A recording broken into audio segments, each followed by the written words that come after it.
The latest Mercedes-Benz C-Class sedan looks a lot like a miniature S-Class.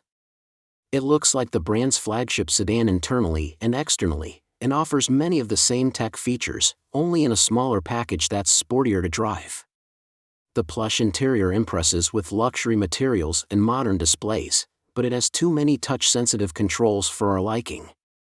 A properly turbocharged 2.0-liter inline-4 is standard on the C300, and there are more powerful AMG C43 and C63 variants, reviewed separately, if you want your C-Class with a big grunt help.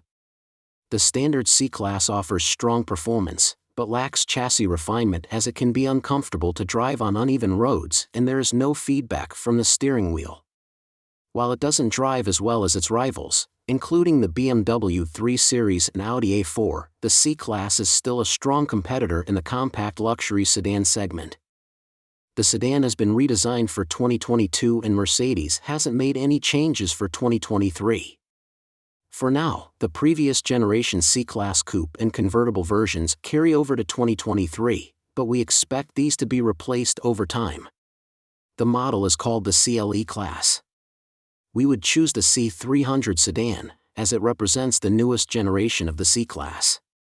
The sedan now offers 3 trim levels combining popular options: Premium, Exclusive, and Pinnacle. We think exclusive hardware is the best value.